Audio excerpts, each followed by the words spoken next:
Irrational numbers √3 अगर मैंने इसको सॉल्व किया तो इसका आंसर ये आ गया और आगे चलता ही जा रहा है। ठीक है, ये इर्रेशनल नंबर है क्योंकि ये बार बार रिपीट भी नहीं हो रहे और अनलिमिटेड है, तो इर्रेशनल नंबर्स है। पाए ये भी इर्रेशनल नंबर है और स्क्वायर रूट 99 भी क्या है, इर्रेशनल नंबर है। ठीक है, मैंने आपको बताया था इर्रेशनल नंबर की डेफिनेशन में कि वो इस तरह के नंबर्स होते हैं। ठीक है, और ये देखें, ये भी देखें इर्रेशनल नंबर है और इसकी टाइप है नॉन टर्मिनेटिंग या फिर नॉन रिपीटिंग। और ये देखें क्या है, आगे चलते ही जा रहे हैं और ये सारे एक दूसरे डिफरेंट है, रिपीट नहीं हो रहे। डेसिमल पॉइंट के बाद जो जितने भी डिजिट हैं वो रिपीट नहीं हो रहे। अब उसके बाद क्वेश्चन नंबर 2 पे आता है convert fraction into decimal fraction. उन्होंने कहा है आपने फ्रैक्शन को, ये फ्रैक्शन फॉर्म है, इसको आपने डेसिमल में चेंज करना है, मतलब कि पॉइंट में चेंज करना है। तो आप 19 को अंदर रखो, 4 को बाहर रखो, 4 4 ज़ा 16, 19 में से 16 को सब्ट्रैक्ट किया तो 3 आ गया। आगे अब हमने क्या किया, पॉइंट लगा के 0 लगा दिया। आगे जब आप पॉइंट लगा लेते हैं आप जितने मर्जी 0 नीचे उतार सकते हैं। ठीक है, जितने आपको ज़रूरत है। अच्छा, 4 4 ज़ा 16, ठीक है, 19 में 16 सब्ट्रैक्ट किए 3 आ गया, पॉइंट लगा के मैंने 0 लगा दिया। फिर 4 7 ज़ा 28, 30 में से 28 माइनस किए 2 आ गया, पॉइंट पहले से ही लगा हुआ था, फिर और 0 नीचे लगा दिया। 4 5 ज़ा 20, तो ये हमने क्या किया, इसको डेसिमल फॉर्म में कन्वर्ट कर लिया, या मैं लिख दिया 19/4 = 4.75। उसका सेकंड पार्ट है 57/8। 57 को अंदर रखें, 8 को बाहर रखें। ठीक है, 8 7 ज़ा 56। ठीक है, अब 57 में से 56 को सब्ट्रैक्ट किया तो 1 आ गया। ठीक है, अब देखिए 1 जो है वो यहाँ पे इससे क्या है, छोटा है। ठीक है, तो हम क्या करेंगे, पॉइंट लगाएंगे और 0 लगा देंगे। तो फिर 8 1 ज़ा 8, 10 में से -8 किए, माइनस किए 2 आ गया। फिर पॉइंट पहले से ही लगा हुआ है, एडजस्ट किया हुआ हमने पॉइंट को, तो हम 0 लगा सकते हैं। 20 बन गया। 8 2 ज़ा 16, 8 3 ज़ा क्या होता है 24 होता है, वो बड़ा हो जाना था, इसलिए 8 2 ज़ा 16। 20 में से 16 को माइनस किया 4, फिर पॉइंट, उसी पॉइंट से हमने एक और 0 नीचे उतार लिया। जब तक हमारा पूरा पूरा डिवाइड नहीं हो रहा हम उसको क्या करेंगे, 0 उतारते जाएंगे। लेकिन अगर पूरा पूरा डिवाइड ना हुआ तो हम आगे डॉट्स लगा देंगे। ठीक है, उसके बाद 40 आ गया, 8 5 ज़ा 40 सब्ट्रैक्ट किया तो 0 आ गया।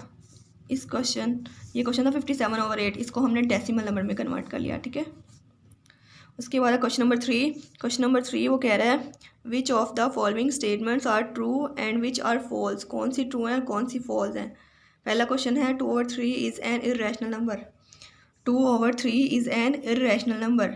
मैंने पहले 2/3 को डिवाइड किया तो इसका ये आंसर आ गया।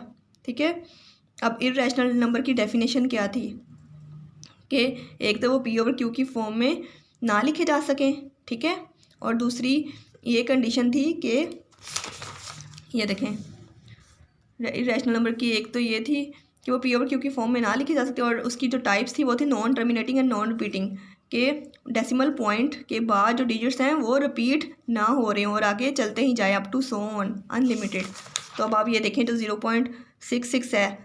ठीक है, अब ये 0.66 तो रिपीटिंग में आ रहा है ना, ये देखें यहाँ पे इसमें रिपीटिंग में आ रहा है, रिपीट हो रहा है ना, तो ये टर्मिनेटिंग तो नहीं है, ये नॉन टर्मिनेटिंग तो नहीं है।